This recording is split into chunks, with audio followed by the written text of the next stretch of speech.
প্রিয় শিক্ষার্থীবৃন্দ, কেমন আছে সবাই? এই মহামারীর সময়ে সবার সুস্বাস্থ্য কামনা করে আমি আজ তোমাদেরকে সাথে নিয়েই অনলাইন ক্লাস শুরু করছি। আজকের অনলাইন ক্লাসে আমরা পদার্থবিজ্ঞান দ্বিতীয় পত্রের তৃতীয় অধ্যায় চলতরিৎ চ্যাপ্টার নিয়ে আলোচনা করব। চলতরিৎ অধ্যায়ের এই ক্লাসটি হলো পঞ্চম ক্লাস। এর আগে আমরা আরো 4টা ক্লাস করছি, তাহলে এটি আমাদের পঞ্চম পাঠ। আজ আমরা যা যা শিখব সেটি হচ্ছে কোষের তড়িৎচালক শক্তি কি, বা তড়িৎচালক শক্তি বলতে কি বুঝি, কোষের অভ্যন্তরীণ রোধ কি, তারপরে আমরা একটা সম্পর্ক বের করব বর্তনীতে কোষের প্রবাহের সাথে কোষের তড়িৎচালক শক্তির সম্পর্ক। বর্তনীতে প্রবাহের সাথে কোষের তড়িৎচালক শক্তির সম্পর্ক বের করব। তারপরে আমরা প্রাসঙ্গিকভাবে আলোচনা শিখে নেব হারানো বল কি, প্রান্তীয় বিভবটা কি। তো প্রথমেই আমরা আলোচনায় আসি তড়িৎচালক শক্তি কি, ইলেকট্রোমোটিভ ফোর্স। তড়িৎচালক শক্তি ইলেকট্রোম্যাটিক এনার্জি নয়, এটাকে আমরা ইলেকট্রোমোটিভ ফোর্স বলি। কারণ আমরা বহুকাল থেকেই বল না বলে শক্তিকে বল অর্থাৎ ইলেকট্রোম্যাটিক এনার্জি না বলে ইলেকট্রোম্যাটিক ফোর্স হিসাবেই এটাকে আমরা ইএমএফ হিসাবে ব্যবহার করে আসছি। সেই কারণে এই তড়িৎচালক শক্তিকে আমরা ইলেকট্রোম্যাটিক ফোর্স হিসাবে ব্যবহার করব। এটি মনে রাখতে হবে, অনেক সময় বিভ্রান্ত হতে পারে, সেই জন্য কথাগুলো বললাম। এবার আসুন, তড়িৎচালক শক্তি কি? উৎসের তড়িৎচালক শক্তি এক কুলম্ব চার্জ বা একক চার্জ সরবরাহে উৎস কর্তৃক যে পরিমাণ শক্তি সরবরাহ করতে হয় বা ব্যয় করতে হয় তাকে বলা হয় কোষের তড়িৎচালক শক্তি। ধরো কোন একটা বর্তনীতে কিউ পরিমাণ চার্জ সরবরাহ করতে ডব্লিউ পরিমাণ শক্তি ব্যয় হলো, তাহলে কোষের তড়িৎচালক শক্তি ই সমান হবে ডব্লিউ বাই কিউ। কিউ পরিমাণ চার্জ সরবরাহ করতে যদি ডব্লিউ পরিমাণ হয়, তাহলে একক চার্জ সরবরাহ করতে প্রয়োজনীয় শক্তির পরিমাণ হবে ডব্লিউ বাই কিউ। প্রতীক নিয়মের সাহায্যে আমরা জানতে পারি। এটি হচ্ছে তড়িৎচালক শক্তির পরিমাপের মূল কথা। এবার আসো, আমরা উৎস হিসাবে কাকে নিচ্ছি? কোষকে নিচ্ছি বা ব্যাটারিকে, এবং জেনারেটরকেও আমরা উৎস হিসাবে বিবেচনা করতে পারি। তাহলে আমরা যদি বলি একটা কোষে 12 জুল শক্তি সরবরাহ করার পরে বর্তনীতে আমরা চার্জ পেলাম 4 কুলম্ব। 12 জুল শক্তি দেওয়ার কারণে আমরা চার্জ পেলাম কত? 12 জুল শক্তি দিলাম। এটার কারণে আমরা বর্তনীতে চার্জ পেলাম 4 কুলম্ব। তাহলে এই সংজ্ঞা অনুসারে আমরা বলবো এই সমান হচ্ছে 12/4 সমান 3 ভোল্ট, অর্থাৎ ওই কোষের তড়িৎচালক শক্তি হচ্ছে 3 ভোল্ট। বর্তনীতে যদি 4 কুলম্ব চার্জ সরবরাহে দিতে কোষের 12 জুল শক্তি ব্যয় হয়, তাহলে তার তড়িৎচালক শক্তির পরিমাণ হবে 3 ভোল্ট। এটি আমরা ক্যালকুলেট করতে পারব। এবার আমরা একটা সাধারণ কোষ দেখাবো, যে এই সাধারণ কোষে থাকবে দুটি তড়িৎদ্বার। একটাকে আমরা ধনাত্মক তড়িৎদ্বার বলবো, আর একটাকে আমরা ঋণাত্মক তড়িৎদ্বার বলবো। এই তড়িৎদ্বারগুলো আমরা একটি পাত্র নিলাম, এটি একটি সাধারণ কোষ। সেখানে আমাদের দুটো তড়িৎদ্বার থাকবে, একটা হচ্ছে জিঙ্কের তড়িৎ আর একটা হচ্ছে কপারের তড়িৎ। তো আমরা জিঙ্কের তড়িৎ এই প্লেটটা নিলাম, যেটাকে এ নিলাম তড়িৎদ্বার, আর কপারের তড়িৎ হচ্ছে এই বিটা।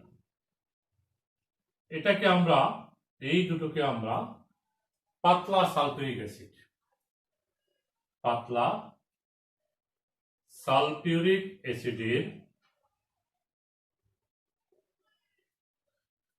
ইলেকট্রোলাইট বলে আমরা এটাকে বা দ্রবণের ভিতরে আমরা এটাকে নিমজ্জিত করলাম। তাহলে এটাকে আমরা বলে থাকি সরল কোষ করে থাকি। এটি একটি সরল কোষ তৈরি হলো। এখানে এই মিশ্রণের কারণে এবং ধাতুর কারণে আমরা এটা জানি যে এটি ঋণাত্মক তড়িৎদ্বার হিসেবে কাজ করবে। এ প্লেটটি ঋণাত্মক আর বি প্লেটটি ধনাত্মক তড়িৎদ্বার হিসেবে কাজ করবে। এখন আমরা এই কোষের তড়িৎচালক শক্তি বলতে বুঝবো এই দুই তড়িৎদ্বারের বিভব পার্থক্য। যদি আমরা বলি প্রথম অর্থাৎ এ তড়িৎদ্বারের বিভব যদি ভি মাইনাস হয়, বি তড়িৎদ্বারের বিভব যদি বি প্লাস হয়, তাহলে আমরা টোটাল শক্তি আমরা হিসাব করব। তড়িৎচালক শক্তি ই সমান হবে বি প্লাস মাইনাস মাইনাস, অর্থাৎ এটা ঋণাত্মক বিভব, ঋণাত্মক বিভব, সে কারণে কেটে যাবে। তার মানে হবে দুই প্লেটের মাঝের যে বিভব তা দিয়ে আমরা তড়িৎচালক শক্তি পরিমাপ করব। অর্থাৎ কোষের তড়িৎচালক শক্তি বলতে দুই তড়িৎদ্বারের বিভব পার্থক্যকেই বোঝানো হয়। এখন এটি আমরা পরিমাপ করব কিভাবে? এটা পরিমাপ করতে হলে এই দুটি তড়িৎদ্বারের সাথে আমরা একটি উচ্চ রোধ সম্পন্ন একটি ভোল্ট মিটার যুক্ত করব। এটার সাথে কি যুক্ত করলাম? একটি উচ্চ রোধ সম্পন্ন একটি ভোল্ট মিটার এই দুটো তড়িৎদ্বারের সাথে যুক্ত করে দিলাম। তাহলে এই ক্ষেত্রে আমরা এই ভোল্টমিটারের সাহায্যে দুই পাতের মাঝে, দুই তড়িৎদ্বারের মাঝে বিভব পার্থক্য পরিমাপ করতে পারব। এই ভোল্টমিটারের সাহায্যে মাপা। এইভাবে আমরা কোষের তড়িৎচালক শক্তি পরিমাপ করি যন্ত্রের সাহায্যে। এখন আসো, এই ধরনের বর্তনী যখন হয় তখন তাকে আমরা বলে থাকি খোলা বর্তনী। এই ধরনের বর্তনী হচ্ছে খোলা বর্তনী, কারণ এই পথে কোনো ধরনের প্রবাহ নাই, অর্থাৎ আই এর সমান প্রবাহ মাত্রা আই ইকুয়াল টু 0 এই ক্ষেত্রে। কেন? কারণ এই উচ্চমাত্রার রোধ সম্পন্ন ভোল্টমিটার হওয়ার কারণে এখানে প্রবাহ এত নগণ্য হয় যে এখানে প্রবাহ নাই বলেই আমরা বিবেচনা করতে পারি। তাহলে আমরা একটা জিনিস জানলাম কি, একটা খোলা বর্তনী হচ্ছে যে বর্তনীতে আমরা একটা পথ দিয়ে বিদ্যুৎ প্রবাহ শুরু হয়ে আবার ওই বিন্দুতে আসতে পারবে না। বর্তনী একটা বিন্দু থেকে প্রবাহ মাত্রা যদি শুরু হয় সেটা ঘুরে আবার ওখান থেকে আসতে পারবে না। যেমন ধরো এখান থেকে ধনাত্মক আধান, এখান থেকে ধনাত্মক আধান এইদিকে যাচ্ছে, কিন্তু এইদিকে যেতে পারতেছে না পারার কারণে এটি হচ্ছে একটা খোলা বর্তনী। তাহলে আমরা এই আলোচনায় নতুন একটা বিষয়েও আলোচনা করে ফেললাম, সেটি হচ্ছে খোলা বর্তনী। আচ্ছা, মূল জায়গায় আসি। তড়িৎচালক শক্তি আমরা তাহলে পরিমাপ করব কিসের সাহায্যে? কোষের দুই প্রান্তের সাথে আমরা উচ্চ মানের রোধ বিশিষ্ট একটি ভোল্টমিটার যুক্ত করব। তাহলে এই দুই প্রান্তের মোট বিভবটাই হচ্ছে কোষের তড়িৎচালক শক্তি। এবার আসো, আমরা যদি একটা বর্তনী দেখাই, এই দেখো, খেয়াল করে দেখো, আমরা মনে করলাম এই কোষটাকে আমরা কিন্তু এভাবে দেখাই, এই চিহ্নিত করি আমরা। এটি হচ্ছে কোষের চিহ্ন। একটা বড় দাগ আর একটা ছোট দাগ থাকে। এই বড় দাগটা ধন বিভব বা উচ্চ বিভব নির্দেশ করে, আর ছোট যে দাগটা সেটা ঋণ বিভব নির্দেশ করে। এই কোষের সাথে আমরা একটি রোধ যুক্ত করে দিলাম, এবং একটা চাবি রাখলাম অন অফ করার জন্য, অর্থাৎ বর্তনীকে সংযোগ দেওয়ার জন্য এই চাবিটা রাখলাম। চাবিটা যখন দিব সংযোগ হয়ে যাবে, বিদ্যুৎ প্রবাহ শুরু হয়ে যাবে। তো এখানে যখন বিদ্যুৎ প্রবাহিত হবে, প্রবাহ মাত্রা মনে করলাম আই, এই বর্তনীর প্রবাহ মনে করলাম আই মানের প্রবাহ যখন এই রোধের ভিতর দিয়ে অতিক্রম করবে, এই রোধের ভিতর দিয়ে যাবে, তখন কি হবে? এই রোধ বিদ্যুৎ চলাচলে বাধা দেবে। আমরা জানি বাধা অতিক্রম করলে কাজ করতে হবে। একক চার্জকে পরিবাহীর এক বিন্দু থেকে অপর বিন্দুতে নিতে যে পরিমাণ কাজ হয় তাকে আমরা বলি বিভব। তার মানে এই রোধের দুই প্রান্তে আমার এইখানকার বৈদ্যুতিক শক্তির একটা অংশ ব্যয় হবে, সেটাকে আমরা ভি দ্বারা প্রকাশ করতেছি। তাহলে এই বর্তনীতে আর কোথাও রোধ আমরা দৃশ্যমান দেখতে পাচ্ছি না, তাহলে কি আমরা এখানে বলবো ই সমান হবে ভি, এরকম হবে?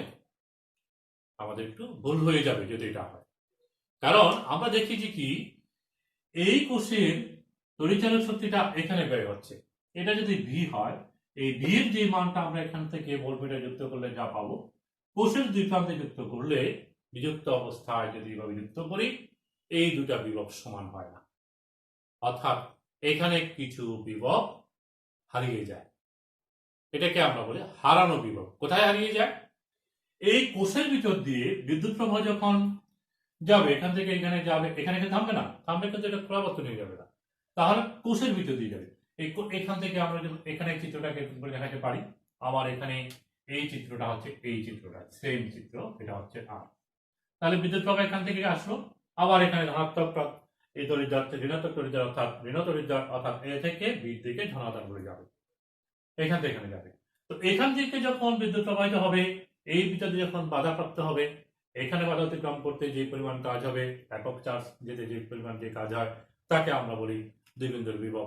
তো এখানে তো বাধাপ্রাপ্ত হবে, কারণ এই ইলেকট্রোলাইট বা এই তরলটা কি করবে? বাধা দিবে। এই যে তরল বাধা দিবে, এটাকে আমরা বলি অভ্যন্তরীণ রোধ, কোষের অভ্যন্তরীণ রোধ, আর এটাকে বলি আমরা বর্তনীর বহিস্থ রোধ। একক চার্জকে যদি আমরা এখান থেকে এখানে আনতে যাই, তাহলে বর্তনী ঘুরে যায়, এখান থেকে ঘুরে আবার বর্তনী সমত এখানে আসে, তাহলে তড়িৎ চালক শক্তি দুই জায়গায়, একক চার্জের যে শক্তিটা আছে সেটি দুই জায়গায় ব্যয় হবে, একটা হচ্ছে এখানে ব্যয় হবে একটা অংশ, আর হচ্ছে কোষের অভ্যন্তরীণ রোধ অতিক্রম করতে। তাহলে কোষের অভ্যন্তরীণ রোধ বলতে আমরা কি বোঝাচ্ছি? কোষের ভিতর দিয়ে যখন বিদ্যুৎ চলাচল করবে অর্থাৎ চার্জ অতিক্রম করবে, তখন চার্জ বাধাপ্রাপ্ত হবে। কোষের অভ্যন্তরে দিয়ে চলাচল করার সময় যে বাধা বিদ্যুৎ চলাচলের, তাকে আমরা বলি কোষের অভ্যন্তরীণ রোধ। এই অভ্যন্তরীণ রোধকে আমরা ছোট হাতের আর দিয়ে প্রকাশ করি। অভ্যন্তরীণ রোধকে আমরা সাধারণত ছোট হাতের আর দিয়ে প্রকাশ করি। তাহলে আমরা বলবো আবার দুই জায়গায় তড়িৎচালক শক্তি ব্যয় হচ্ছে। একক চার্জকে যখন আমরা এক বিন্দু থেকে আরেক বিন্দুতে নিব, তখন আমরা দেখব যে আমাদের এখানে বাধা অতিক্রম করতে শক্তি ব্যয় হচ্ছে, আবার অভ্যন্তরীণ রোধ অতিক্রম করার সময়ও শক্তি ব্যয় হচ্ছে। তাহলে এখানে যেটা সেটা যদি ভি হয়, এই কোষের ভিতর দিয়ে অতিক্রম করার সময়, চার্জ অতিক্রম করার সময় যে পরিমাণ কাজ হবে তথা যে বিভব হবে, সেই দুই বিভবের সমষ্টি হচ্ছে কোষের মোট তড়িৎচালক শক্তি। তাহলে আমরা একক ধনাত্মক চার্জকে কোষের এক প্রান্ত থেকে সম্পূর্ণ বর্তনী ঘুরিয়ে কোষ সমেত, কোষ সহ এখান থেকে সম্পূর্ণ পথ ঘুরিয়ে আবার কোষ সমেত পুরা একক ধনাত্মক চার্জকে এখান থেকে ঘুরিয়ে আবার এখান থেকে এখানে আনলাম, কোষ সমেত সম্পূর্ণ বর্তনী ঘুরিয়ে আনতে যে পরিমাণ কাজ হয় সেটি হচ্ছে কোষের তড়িৎচালক শক্তি। তাহলে আমরা বলবো একক ধনাত্মক চার্জকে পরিবাহী রোধের ভিতর অতিক্রম করতে যে পরিমাণ কাজ তাকে বিভব বলি। তাহলে এখানে বিভব ভি, আর রোধের ভিতর অতিক্রম এখানে যখন যাচ্ছে অভ্যন্তরীণ রোধের ভিতর দিয়ে যখন অতিক্রম করবে, তখন তার বিভব হচ্ছে ভি প্রাইম। তাহলে ওহমের সূত্র অ্যাপ্লাই করলে আমরা এখান থেকে লিখতে পারি, ওহমের সূত্র হচ্ছে V is equal to I R, গাণিতিক রূপ, ওহমের সূত্রের গাণিতিক রূপ। তাহলে আমরা এখানে লিখতে পারি I R plus I small R. পরিবাহীর এই হচ্ছে পরিবাহীর রোধ, তার ভিতর দিয়ে যখন বিদ্যুৎ প্রবাহিত হবে, তখন আমরা ওহমের সূত্র থেকে আমরা জানি কোষের দুই প্রান্তে বিভব পার্থক্য যদি ভি হয়, তাহলে ভি ইকুয়াল টু হচ্ছে আই আর। এখন এই পরিবাহীর এই রোধের দুই প্রান্তে বিভব পার্থক্য যদি আর হয়, আই পরিমাণ বিদ্যুৎ প্রবাহিত হয়, তাহলে রোধের দুই প্রান্তে বিভব পার্থক্য ভি ইকুয়াল টু আই। এই ওহমের সূত্র থেকে আমরা এখানে বলতে পারি আমার এই রোধের মান যখন আর, তাহলে এখানকার বিভব এই ভি সমান হবে আই আর, এই ভি সমান। আর এখানে অভ্যন্তরীণ রোধের ভিতর দিয়ে যখন অতিক্রম করবে, বিদ্যুৎ প্রবাহ যখন অতিক্রম করবে, তখন ওই রোধের অর্থাৎ কোষের এখানে দুই প্রান্তের মাঝে বিভব হচ্ছে, অর্থাৎ এখানে যে বিভব সেই বিভবটা হচ্ছে ভি প্রাইম, সেটা সমান আমরা লিখবো আই স্মল আর, কারণ তখন রোধ হচ্ছে অভ্যন্তরীণ রোধ ছোট হাতের আর দিয়ে প্রকাশ করি। তাহলে আমরা এই সমীকরণে একটু তাকাই দেখি। এখান থেকে আমরা আই কমন নিতে পারি, আর প্লাস আর পেতে পারি। ই ইজ ইকুয়াল টু আমরা এই সমীকরণ পেলাম। এখান থেকেই আমরা লিখতে পারি ই সমান হচ্ছে আই সমান বের করবো আমরা I is equal to E by R plus R. তাহলে এই একটা সমীকরণ পেলাম। এই সমীকরণটাই হচ্ছে আমার বর্তনীর প্রবাহের সাথে তড়িৎচালক শক্তির সম্পর্ক। দেখো, আই এর সাথে ই এর সম্পর্ক পেলাম। এখানে আর হচ্ছে বহিস্থ রোধ, আর স্মল আর ক্যাপিটাল আর হচ্ছে বহিস্থ রোধ, আর স্মল আর হচ্ছে অভ্যন্তরীণ রোধ। মনে থাকবে? আচ্ছা, তাহলে আমরা আজকে কি করলাম? আজ আমরা কোষের তড়িৎচালক শক্তি কি সেটা জানলাম, সে সংজ্ঞাটা জানলাম। সেটি পরিমাপ করতে হয় কিভাবে। কোষের দুই প্রান্তে আমরা একটি দুই তড়িৎদ্বারের সাথে একটি ভোল্টমিটার যুক্ত করব উচ্চ রোধ বিশিষ্ট। তাহলে দুই প্রান্তের মাঝে বিভব যেটা হবে সেটা হচ্ছে কোষের তড়িৎচালক শক্তি পরিমাপ করা যায়। এখন আমরা কোষের তড়িৎচালক শক্তির সংজ্ঞা দিচ্ছি আমরা, যে এক প্রান্ত থেকে শুরু করে একটা বর্তনীর এক প্রান্ত থেকে শুরু করে সর্বোচ্চ পুরো বর্তন সমস্ত বর্তনী ঘুরিয়ে কোষ সমতা আবার ওই বিন্দুতে আনতে, একক ধনাত্মক চার্জকে আনতে যে পরিমাণ কাজ হয় সেটি হচ্ছে কোষের তড়িৎচালক শক্তি। আবার বলছি, একক ধনাদানকে বর্তনীর এক বিন্দু থেকে শুরু করে সমস্ত বর্তনী ঘুরিয়ে কোষ সমেত আবার ওই বিন্দুতে আনতে যে পরিমাণ কাজ সম্পন্ন হয় তাকে বলা হয় কোষের তড়িৎচালক শক্তি। এভাবে আমরা পেয়ে থাকি। আর আমরা প্রাথমিক সংজ্ঞা যেটি বলছিলাম সেটি হচ্ছে কোন উৎস থেকে উৎস বর্তনীকে একক চার্জ সরবরাহ করতে উৎস কর্তৃক যে পরিমাণ শক্তি ব্যয় হয় বা ব্যবহৃত হয় তাকে বলা হয় কোষের তড়িৎচালক শক্তি। সেটি আমরা বর্তনী থেকেও হিসাব করে নিতে পারি, যে কিভাবে আমরা কোষের তড়িৎচালক শক্তিটা পাবো। সেই তড়িৎচালক শক্তির সাথে বর্তনীর মূল প্রবাহের সাথে যে সম্পর্ক, সেই সম্পর্কটা হচ্ছে I is equal to E by R plus R. খুব ইম্পর্টেন্ট একটি সূত্র, এটি আমাদের মনে রাখতে হবে। এবার আসো, আমরা এখানকার যে বিষয়গুলো আমরা বললাম সেখানে কিন্তু আমরা বলছি যে কি একটি অভ্যন্তরীণ রোধ, আর একটা হচ্ছে হারানো বিভব, আরেকটি হচ্ছে কি প্রান্তীয় বিভব। অভ্যন্তরীণ রোধ হচ্ছে কোষের অভ্যন্তরীণ রোধ। তাহলে আমরা যদি জেনারেটর ব্যবহার করি তাহলে তার কি অভ্যন্তরীণ রোধ নাই? সেখানে তো কোনো ইলেকট্রোলাইট নাই। ইলেকট্রোলাইট কথা বলছি আমরা, অবশ্যই আছে। সেখানে হচ্ছে জেনারেটর তৈরি করার সময় আমাদেরকে কুণ্ডলী তৈরি করতে হয়। ওই কুণ্ডলীর রোধটাই হচ্ছে অভ্যন্তরীণ রোধ। বুঝা গেছে? আর কোষের ভিতরে দিয়ে যখন বিদ্যুৎ চলাচল করবে তখন ইলেকট্রোলাইটটাই অভ্যন্তরীণ রোধ হিসেবে ক্রিয়া করবে, সেটি বাধা দেবে চলাচল করার সময়। তাহলে আমরা তড়িৎ চালক শক্তি কি সেটি জানলাম, তারপরে পরিমাপ করা হয় কিভাবে সেটি জানলাম। অভ্যন্তরীণ রোধ কি, কোষের অভ্যন্তরীণ রোধ বা উৎসের অভ্যন্তরীণ রোধ কি সেটি আমরা জানলাম। তারপরে আমরা জানলাম হারানো বিভব কি, হারানো বিভব। তারপরে আমরা নির্ণয় করলাম প্রান্তীয় বিভব, জানলাম প্রান্তীয় বিভব। তারপরে আমরা নির্ণয় করলাম কোষের তড়িৎ চালক শক্তির সাথে তড়িৎ চালক শক্তি ও বর্তনীর প্রবাহের সম্পর্ক। আমি একটু আলোচনা করি আবার। তড়িৎ চালক শক্তি হচ্ছে উৎস বা কোষের বর্তনীকে একক চার্জ সরবরাহ করতে যে পরিমাণ শক্তি ব্যয় হয় তাকে আমরা আবার বর্তনীর সাথে সম্পর্কিত করি সংজ্ঞা যেরকম, বর্তনীর কোনো এক বিন্দু থেকে একক ধন চার্জকে সম্পূর্ণ বর্তনী ঘুরিয়ে আবার ওই বিন্দুতে কোষ সমেত আবার ওই বিন্দুতে আনতে যে পরিমাণ কাজ সম্পন্ন হয় তাকে বলি আমরা কোষের তড়িৎ চালক শক্তি। এরকম আমরা একটা সার্কিট দেখাচ্ছিলাম এরকম করে, যে এখানে একটি রোধ আছে আর এখানে চাবি, এটা কোষের তড়িৎ চালক শক্তি, প্রবাহ যাচ্ছে এখানে। আর এই এখানে সম্পূর্ণ এখান থেকে শুরু যদি করি আমরা, তাহলে সম্পূর্ণ বর্তনী ঘুরিয়ে আবার এখানে আনতে এই কোষ সমেত এখানে আনতে যে পরিমাণ কাজ সম্পন্ন হয় সেটি হচ্ছে কোষের তড়িৎ চালক শক্তি। আর এই যে আমরা রোধ ব্যবহার করলাম, এই রোধের এখানে কিন্তু বর্তনীতে আর দৃশ্যমান কোনো রোধ নাই, বহিষ্ঠটাকে বলা হয় বহিস্থ রোধ। এই রোধকে বলা হয় বহিস্থ রোধ। এখন যদি এখানে আরো রোধ থাকতো তাহলে এখানে R1 R2 দুটো আছে, তখন তাদের সমন্বয়ে যে রোধটা হবে অর্থাৎ তুল্য রোধটাই হচ্ছে বহিস্থ রোধ। আচ্ছা, এটি হচ্ছে বহিস্থ রোধ, আর তার দুই প্রান্তের বিভব পার্থক্য হচ্ছে আসলে এই দুই প্রান্তের বর্তনীর যে সংযুক্ত অবস্থায় দুই প্রান্তের বিভব, এই জন্য এটাকে বলা হয় প্রান্তীয় বিভব। আর যেটি এখানে কোষের অভ্যন্তরীণ রোধ অতিক্রম করার জন্য যে বিভবটা ব্যবহৃত হয়, যে শক্তিটা ব্যয় হয় একক চার্জকে কোষের ভিতরে নিচে এক স্থান থেকে এক প্রান্ত থেকে আরেক প্রান্তে নিচে যে পরিমাণ শক্তি ব্যয় হয় বা তাকে বলা হয় কোষের অভ্যন্তরীণ বিভব। আর সেই বিভবটাকে আমরা বলি সেটি হচ্ছে হারানো বিভব। অভ্যন্তরীণ কোষের অভ্যন্তরীণ তাকে বলি হারানো রোধ বিভব, এবং তার মান হচ্ছে আই আর। প্রান্তিক বিভব হচ্ছে V I ক্যাপিটাল আর। তো আমাদের এইগুলো একটু মনে রাখতে হবে। আমরা হারানো বিভবের পরিমাপ করি, প্রান্তিক বিভব পরিমাপ করি। হারানো বিভবকে আমরা ভি প্রাইম লিখি, এটা আমরা আই আর দিয়ে লিখবো। প্রান্তিক বিভবকে আমরা ভি দিয়ে লিখি, সেটা হচ্ছে আই ক্যাপিটাল আর। আর এই দুটোর যোগফল হচ্ছে ই, সেটি হচ্ছে ভি এবং ভি প্রাইম। সেখান থেকে আমরা এই সম্পর্কটি প্রতিপাদন করছি ইতিমধ্যে, সেটি হচ্ছে আই আর প্লাস আর, অর্থাৎ এই বর্তনীর যে সম্পর্কটা আমরা এখানে পেলাম I equal to E by R plus R.